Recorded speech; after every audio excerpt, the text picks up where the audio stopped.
So without further ado, I'd like to present Kate Ertmann. Please, welcome on stage. Thank you. Hi, everyone. All right, I have to do the obligatory taking a picture, all y'all. And there's so many of you, I'm going to have to take a couple. So when I point the camera, please wave, because I'll be tweeting this out later. Over here. Thank you. In the middle. Thank you. And over here. Why, thank you. Excellent. All right. So I'm going to talk to you today about, well, first a little bit about me, because otherwise, why the hell should you listen to me? But then I'm going to talk about why small is the new big, and also why I believe that it is so very important. So let me start with this guy. This guy came to the United States 100 years ago, exactly, in 1913. He was 20 years old, and he spent the first 20 years of his life, and forgive me if I mispronounce this, he spent the first 20 years of his life in Telšiai, Lithuania. This is my grandfather. And I knew him as Charles Kunčius. But, and what I'm about to show you, if it looks familiar, if the surname looks familiar to you, I believe that was what his name was when he lived here, before he came to the United States, and they totally butchered his name, pretty much. So, Charles Kunčius came to the United States 100 years ago, and he was an entrepreneur. He came to Chicago, mid-America. There was a Lithuanian community there, and he opened a market, and he became a butcher, and he had a very successful career. And he fought against a lot of adversity. He went through the Great Depression, owning his business, keeping his business alive. And he's one of my heroes, for sure. Then we have this woman. Her name is Mary Jo. Mary Jo is the daughter of Charles. She's my mom. And this is her when she worked at CBS, which is a television broadcast station in the early 50s, right at the dawn of television. So, brand new thing called television. Here's this woman who's working as a producer.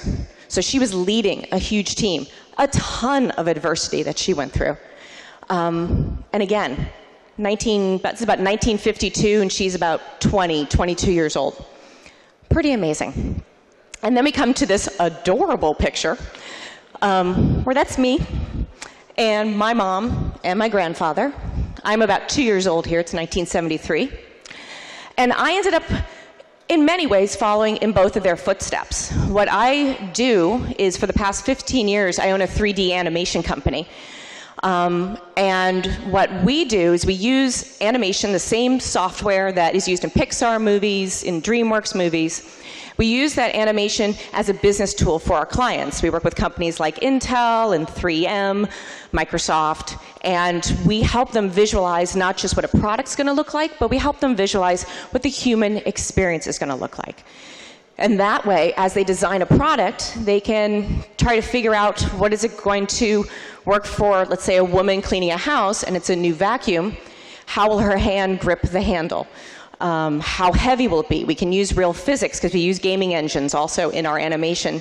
So we can decide if it's going to be 2 pounds, or if we add 5 more pounds to it, what will the effect be, and what will the experience be? Because we all want to use products that we like. This isn't what I'm going to talk with you about today, though. What I'm going to talk with you about is the human experience part of running your company. It is so important, so important for you to pay attention to that. Like I said, I've been doing this 15 years. I've learned a lot of things in a lot of ways that I wish I hadn't learned it, but I'm very happy to be here today to share with you what I do know. I'm going to have a bunch of quotes. If you don't know who the people are that these quotes are attributed to, I hope you write them down. I hope you Google them. I don't agree with everything all these people say, but these are some choice words that I hope you'll take to heart. So the story that I'm here to tell you about today is about having a human connection to your employees, to your clients, to their customers, and why it is important, and what that means for success. I'm going to challenge you first. Imagine that you have your successful company, or you're enjoying the work you're doing, you're working really, really hard. And one of your clients, one of your partners, however you want to think about it, they approach you and are interested in buying your company. They want to expand their services. They want to offer what you are doing as your business as something internal at their company. Would you say yes? Who would say yes to that? I'm like, come on, some of you. Okay. A lot of people would say yes. So my story today is how I said no, because this happened to me about 5 years ago. Oh, also, I'm going to be doing 2 different buttons here, so if that doesn't change, feel free to wave your arm at me. I've told this story only once publicly. I didn't tell a lot of people for a while because I felt that perhaps I made a wrong decision. I've learned in the past 5 years since this all happened, it was the best decision I ever made. So I just want you to take into consideration what my thought process was. So it was 5 years ago. Here I was being offered this amazing thing, this amazing opportunity, and of course, whenever you're offered opportunities, please, please, please take them into consideration. More often than not, say yes before you want to say no. But I hadn't been looking for this sort of change to my business structure at all. So I met with the people that were offering to buy the company, and we sat down, we went over each other's goals, a lot of them matched up, we were really happy about that. We sat down a second time, and we looked over each other's financial statements, which was fantastic, because they were willing to share with me, as I was willing to share with them, and that looked great too. It was wonderful. So after that second meeting, I started thinking, holy crap, this might actually happen. I wasn't even planning for this to happen. And I started reflecting back, as you do when big moments in your life happen. And I thought back to 10 years prior, because at that point I'd been running the company for 10 years. And I thought back to 10 years beforehand and how I was working in the dot-com era in the 90s on the West Coast. And I realized that I had been working for a company that had been acquired 3 times in the 4 years that I had been there. It ended up being a company called agency.com, which is not the most imaginative name, but at that time it was pretty cool. And I realized one of the things that I did not like about working there was that I didn't have really any connection with the people that were immediately in my circle. So I'm not even talking about the larger part of the company, I'm talking about the people I worked with day to day. They had no connection to me, and I certainly had no connection to them. And I realized that, oh yeah, I felt like I was part of just this machine. I was just kind of working and doing stuff. And I knew that I didn't want that to happen to the people I worked with. So, oh, hold please. Okay. So, I sat down again with the company that was looking to buy my company, and I said, I want to talk about people. I want to talk about your people. I want to talk about my people. I wanted to understand what their culture was. And when I talk about culture, I'm not talking about having a keg in the kitchen and we drink from that keg in the afternoon. What I believe culture is and how I define it is culture is the atmosphere that the founders, the creators of the company, they're the ones that create what a culture is. The more important thing is that they are the people that maintain what culture is. It's so, so very important. So I asked these buyers, can you guarantee that in the first 6 months that we bring our companies together, can you guarantee that all of my current employees will have a job in that first 6 months? I knew titles would change, I knew hierarchy would change, I knew there'd be a duplication of titles and work, and I knew that after 6 months it was very likely some people would leave, some people we'd have to push out. But I needed to make sure that everybody was able to put the ingredients that they had be able to put those together to see what we could make together. Because on our own, we've been doing some really awesome stuff. And they weren't able to guarantee me that. I feel this great responsibility to my employees, not in a martyr sort of way. And as a woman, I get a little sensitive because many times women can be looked at when they are leaders in a company, especially in a male-dominated company, a male-dominated industry, which 3D and animation definitely is, that we are looked at as parental to our employees. Make no mistake, I am not their mother. I'm their boss. I'm their leader.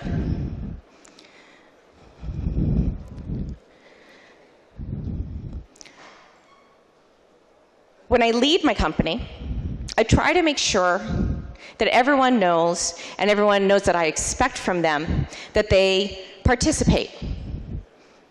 That everybody is involved in executing on what our vision is. And there are people, of course, who are more in a leadership, more of directors, people who figure out the how. And then there's people that you work with that are more doers, and they want to figure out how to do that thing that they've been assigned to do, and they don't want to worry about the how. And those two things, that's how you get work done together. You have these two types of people. One is not better than the other. They're both equal contributors to the success of a company. But no matter if you are a doer or if you are the person who figures out how we're going to do something, I guarantee that every single person who's working with you, that they want to feel like they have made an impact.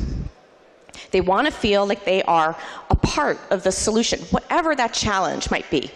It doesn't matter.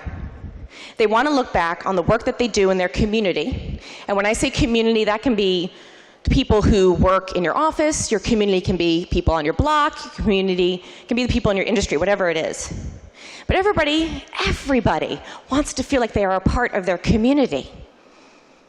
And to pretend that they don't, to pretend that you think that everyone, or there are people on your team that are the part of the machine and they're just clocking in, you're wrong. You're absolutely wrong. Everybody wants to make some sort of impact and leave something in their wake. So, I continued my talk with the potential buyers. And they never talked about trust. You see, trust is at the very core of every relationship that you have. Trust is at the very core of everything you should do in business, because that's how you're going to have success. And they never talked about trust. They talked about dollars and cents, which is really important. Don't get me wrong. We're not running nonprofits, we're not running charities, or most of us aren't. And I acknowledge that, but trust comes in no matter what kind of relationship, no matter what you want to build.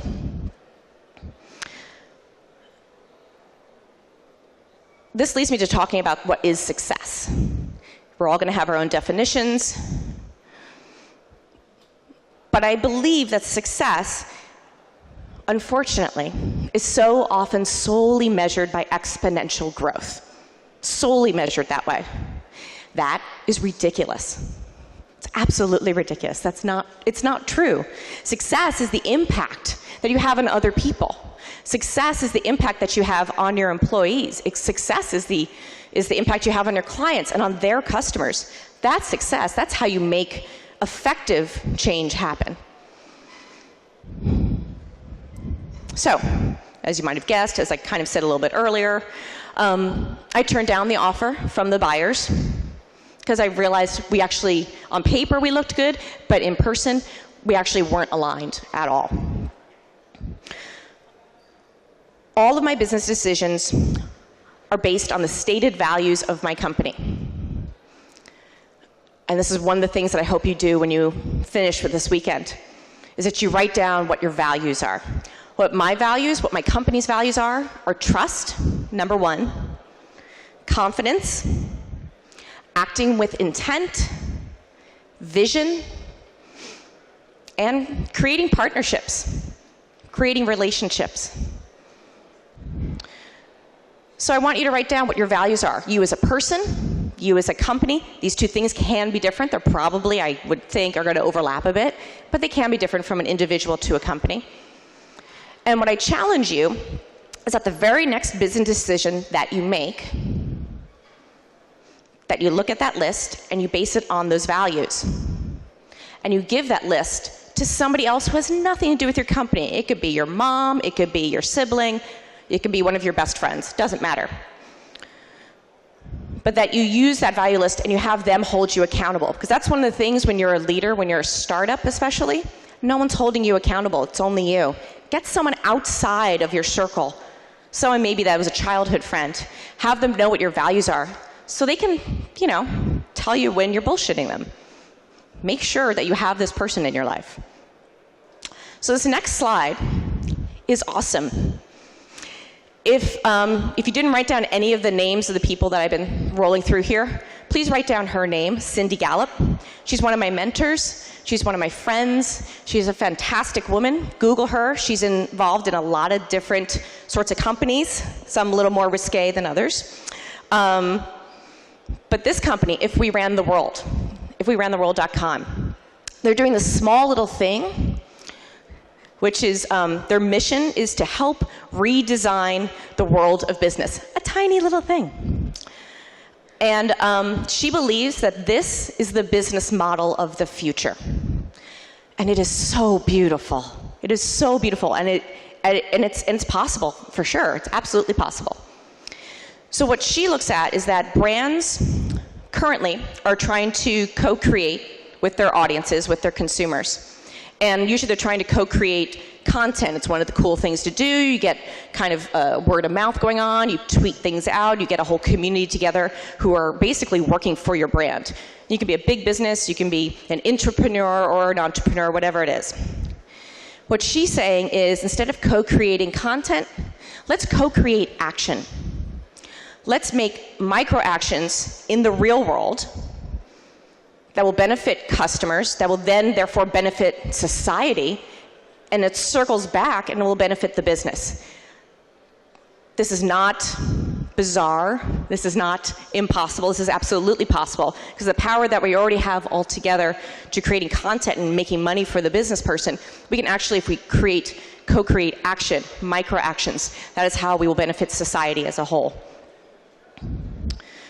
Another way to look at this, another way to look at everything I've just been talking about for the past 15 minutes, is if you are solely, or if you are majorly, I guess you could say, if number one on your list is focusing on IPOs and VCs, and we have a lot of people here who are going to speak this weekend who know a lot about that, please listen to them. But what I'm saying is if you are solely focused on that, I believe that you are anti-community. I believe that you don't care about your community. I really do. If that is all that is in front of you, then you're not treating the people that you work with every day as humans. I spend more waking hours, and I know people here are going to relate to this. I spend more waking hours in the day with the people that I work with than the man that I married, that I chose to spend the rest of my life with. That's fucking ridiculous. That's absolutely ridiculous. And when you consider that, well, you should consider that these are humans that work with you. They're not parts of a machine. My company is profitable. 15 years. We were at the dawn of animation. It's changed so much over the years, but we're very tightly focused, and we've created a paradigm shift of what 3D and what animation is and how you use it in business. So I want you to think about the people you're working with. Think about your values. Think about who your community is. By putting these things in the forefront of how you design your company, of how you pitch to the VCs, of telling them what you're trying to do when it relates to people, to the human beings, you will have success. Achoo. That's awesome. That's awesome. That was fantastic. Do you have, yes, here I am. Do you have something? Yes. Yes, I have. Give it to her. Should I? Yeah, okay, I'll do it. I present, whoa! Got it. That was close. That was close. It's attached to you. Don't lose it. I can take it. I can take it. I can take It's you. it. Yes. Thank you so much. Present to you a present. Products. Look at the people on the right. Look at him. Look at him. Look at him. He wants that. Oh my God. Do we have another try? Give another one. Oh, we have a lucky one. And we're going to have one more. One more. Bring it on. Bring it on. Bring it on. Thank you. Oh, you're welcome. Enjoy this.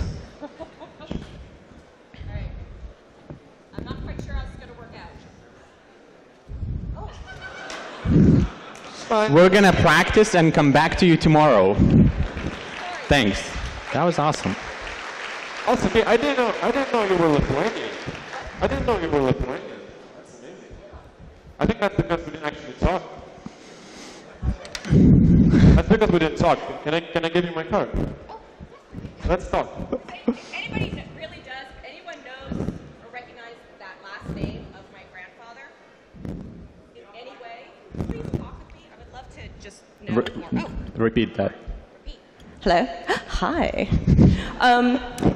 If anybody recognized the last name of my grandfather, as I understand it was here in Lithuania, seriously, I'm here all weekend. If you see me walking around, please just come up and talk with me. I'm really interested because my mom and I just don't know that much. My grandfather didn't talk about it that much. And we asked him many times, and it was only in his later years he started, I guess you can say, revealing things. So please, talk with me. Thanks. So just to clarify, she has origins in Telšiai. Do we have anyone from Telšiai? Here we go. We have a few people. These are the ladies you should talk to. So, yes, that's an talk to awesome her. way to meet awesome speakers, right? Yes, right? Thank you.